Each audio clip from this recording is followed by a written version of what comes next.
Hi, my name's Phil. I like talking about politics, and in this video, I'd like to discuss the basis upon which various commentators on the far right are trying to claim that Suella Braverman speaks for large groups of the public, whether it be around the country or just in certain pockets. But first, if you'd like to be notified of daily news and politics, please subscribe to the channel. So, Jacob Rees-Mogg, Conservative MP and GB News host, has suggested that Suella Braverman speaks for much of the public. Rod Liddle, a far-right commentator in The Spectator, has now apparently accepted that maybe her views aren't widely shared in, say, the south of England, but she is in tune with the people in the north.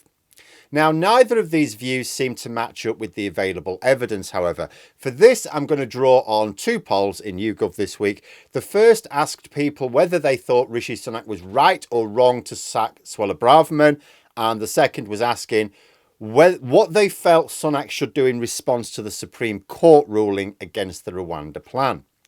So first, the sacking of Braverman.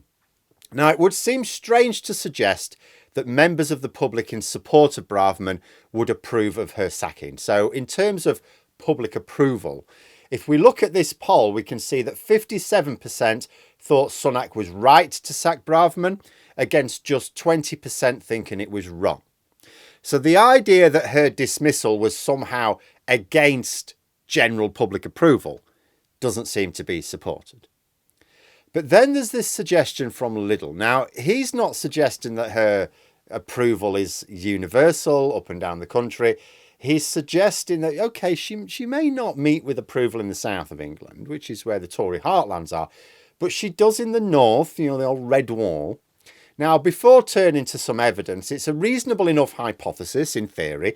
One of my first conclusions after the 2019 general election was that the Conservatives now had an antagonistic coalition.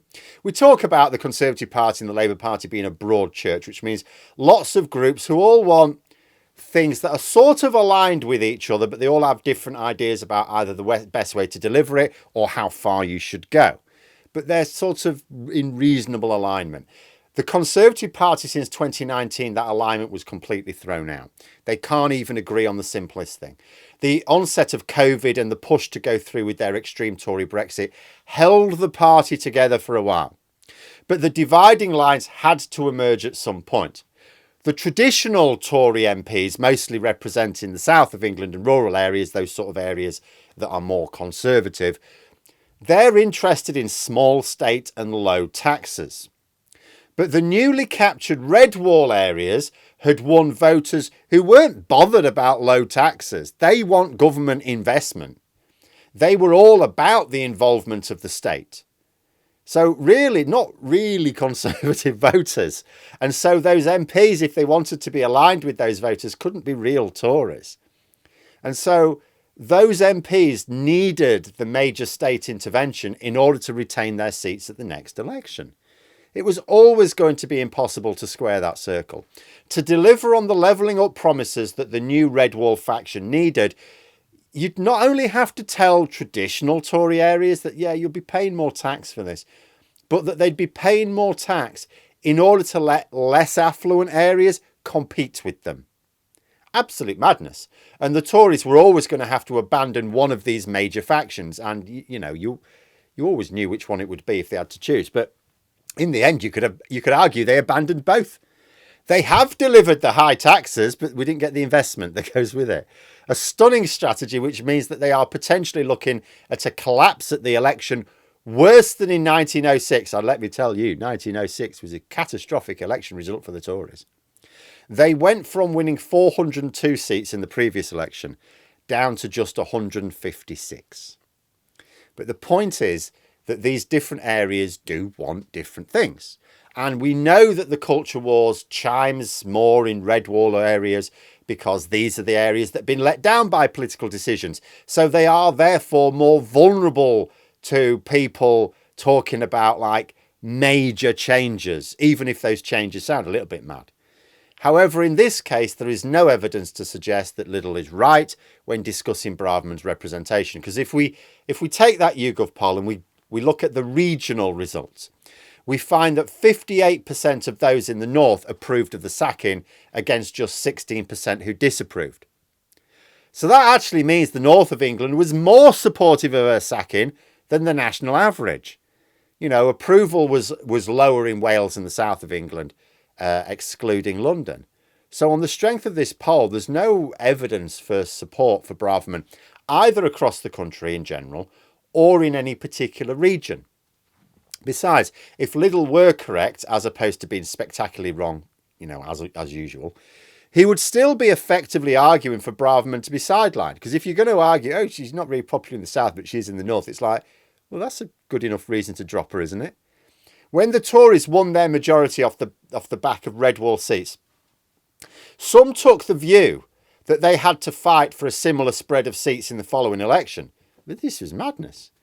As I've already explained, it was never going to work because they want not just different things, mutually exclusive things. You can't deliver low taxes and high taxes at the same time. You can't deliver small state and big state at the same time. You know, they all voted Conservative in 2019 due to unique circumstances. Some voted for the levelling up that Brexit was supposed to bring. Some voted because they thought a Corbyn government would be like the worst of all worlds. But levelling up has been exposed as a sham, and Keir Starmer doesn't offer the Tories any way of saying, oh, you know, you don't want a Keir Starmer government, because there's actually lots of moderate swing voters going, yeah, we don't mind that. You know, the Tories have got no way of appealing to both traditional small state Conservatives and those who like their authoritarian ideas, but they want the big state interventions and support. It's completely antagonistic. The Tories needed to recognise that the Red Wall were useful idiots for them for one election, and then work out how to deliver in the interests of their core support, you know, the support that's been there for 2 centuries, and win the majority that David Cameron won in 2015. And even that would have been very difficult after Brexit, but that was their only chance. There's no viable strategy for the Tories winning a majority which tries to retain the Red Wall. Nobody has ever published a roadmap that would allow for that, because it would be ridiculous. So even if Braverman did appeal to people in the north, the Tories would still be advised to drop her because she's appealing to the wrong people. And then, if we move away from Braverman as a personality and towards the policy that she's most associated with, there was another poll which covered what people thought Sunak should do about the Supreme Court judgment. 29% thought that Sunak could try the same plan with a different country. So you could say that these people are presumably ones who approve of the plan, but they don't seem interested in notions of bypassing laws or the courts, as Braverman is suggesting. Then, you know, they're saying, no, just the court said that you can't do it for Rwanda, so try somewhere else. That's what they're saying. 39% said scrap the policy entirely. This is the biggest chunk. This will be a mix of people who never thought the scheme was viable, whether legally or morally. Or it might have been those who approved of the plan, but now that they've seen it's going nowhere, don't want us to carry on wasting time and money on it. If it's not lawful, it's not lawful, leave it. You know, again, these people are clearly not on Braverman's side either, and are even less aligned with her than that first group.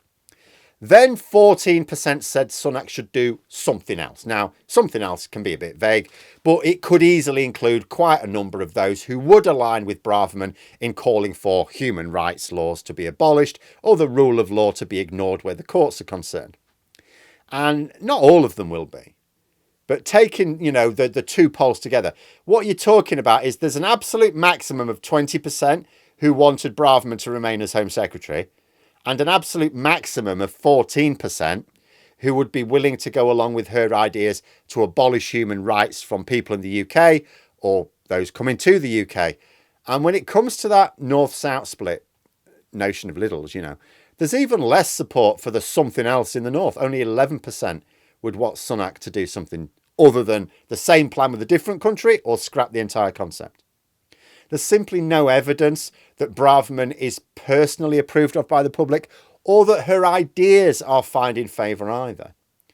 You know, Suella Braverman, she's a classic case of someone who's championed by the establishment, so she gets plenty of cover in the press. But she's so devoid of political acumen or charisma, she can't use that to come across as plausible to the masses. She's one of those people who may be popular with party members, but would not be popular amongst her own MPs or the swing voters. It's also quite extraordinary that influential people on the far right are even trying to promote her when they must know she's a non-starter. She's made enemies within her own movement. Like she represents a niche movement. Lots of money behind it, lots of influence, but in terms of popular sport, it's quite niche. And she's made enemies within that movement. Surely they'd do better to get behind someone who can at least unite that narrow cause, especially when they cannot rely upon major public support without offering them the Hobson's choice that they got in 2019, which hopefully Labour will not trap themselves into going along with for many years to come. But there we are. Those are my thoughts. Let me know yours in the comments below. Hope you found the video interesting. If you did, please click the like button. And if you'd like to support the channel further, the join button for memberships. And until next time, I'll see you later.